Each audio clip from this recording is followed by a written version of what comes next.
सामान्य वीज ग्राहकांना शॉक देणारी आता बातमी आहे। आता तुमच्या घरात अदानीचा स्मार्ट वीज मीटर येणार आहे। हे वीज मीटर म्हणजे सामान्यांच्या डोक्याला ताप असणार आहे। का म्हणतोय आम्ही असं, तुम्हीच पहा।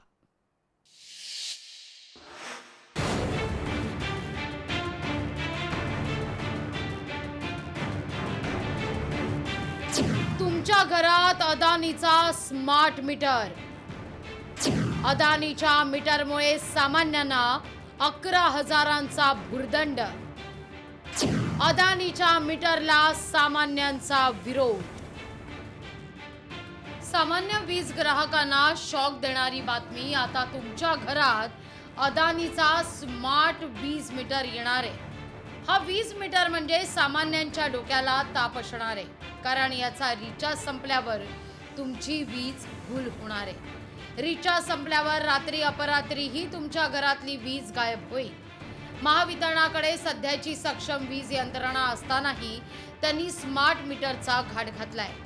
राज्यातल्या 2,41,000 घरांमध्ये जे मीटर बसणार आहे ते स्मार्ट मीटर बसवणारे कंत्राटदार अनेक असले तरी तिथं वीज वसुली चांगली होते।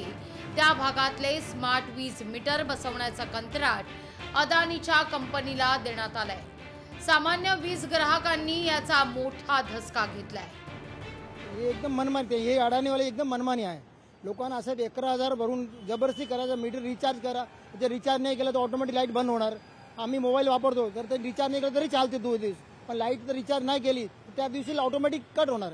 ही खरी अन्यायाची गोष्ट आहे, ही मान्य होणार नाही आणि लोकांची सर्वांनी मान्य करायची पण नाही। आणि सध्याच्या घडीला तुम्ही शाळेमध्ये जरी बघितलात, शाळेमध्ये सुद्धा जर पैसे नाही मिळाले तर मुलांना काढून टाकतात। ओके, आता तीच परिस्थिती जर ह्या इलेक्ट्रिसिटीमध्ये झाली आणि अशीच पुढे जर झाली तर ती सामान्य माणसासाठी चांगलं नाही आहे, तर ते निषेधार्हच आहे। स्मार्ट मीटर प्रकरणी विरोधक कांगावा करत असल्याचा आरोप सत्ताधारी करतायत। स्मार्ट मीटरला कशासाठी विरोध होतोय याची माहिती घेऊ आम्ही, आणि त्याच्यातनं खरोखरच विरोधकांना त्रास होतोय, त्यांचा मीटर पडत नाही म्हणून, की नागरिकांना त्रास होतोय। नागरिकांना त्रास होत असेल तर त्याची चर्चा नक्की कॅबिनेटमध्ये होईल आणि तेवढे तिन्ही नेते आमचे संवेदनशील आहेत। स्मार्ट मीटर जनतेला जाचक असल्यास त्यांची अंमलबजावणी होऊ देणार नाही, अशी ग्वाही वनमंत्री सुधीर मुनगंटीवार यांनी दिली आहे। पूर्ण माहिती घेऊन जर हे अयोग्य असेल तर सरकार गंभीर पावलं उचलेल, याबद्दल मी आपल्या माध्यमातून जनतेला सुद्धा आश्वस्त करतो की सरकार अशी कोणतीही कृती करणार नाही जी जनविरोधी असेल। स्मार्ट मीटर योजना लागू होऊन कित्येक दिवस उलटल्यानंतर झोपी गेलेले विरोधक जागे झाले आहेत। स्मार्ट मीटर प्रकरणी जनआंदोलनाचा इशारा आता काँग्रेसकडून देण्यात येतोय। नाही, मला वाटतं हे मीटरच्या संदर्भात काँग्रेस म्हणून आम्ही निश्चितपणे भूमिका घेऊ, परंतु हे बळजबरी जबरदस्ती हे करण्याचा प्रयत्न जो चाललाय तो मला वाटते हाणून पाडला पाहिजे। आम्ही त्याला विरोध त्या ठिकाणी करणार आहोत, कारण की गरज काय आहे प्री मीटरची? ऑलरेडी एक सिस्टीम आहे, त्या सिस्टीम मध्ये सगळं व्यवस्थित चाललं असताना पुन्हा याची गरज काय असा प्रश्न निर्माण होतो।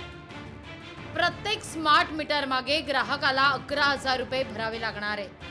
शिवाय ग्राहकाच्या मानगुटीवर कोणत्याही वेळी रिचार्ज संपण्याचं भूतही राहणार आहे। यातून सामान्य ग्राहकांची छळवणूक होणार आहे।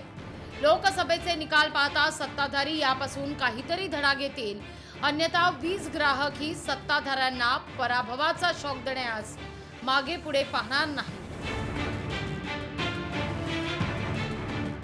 ब्युरो रिपोर्ट, लोकशाही मराठी, मुंबई। लोकशाही मराठी, ऐका, पहा, जागरूक रहा।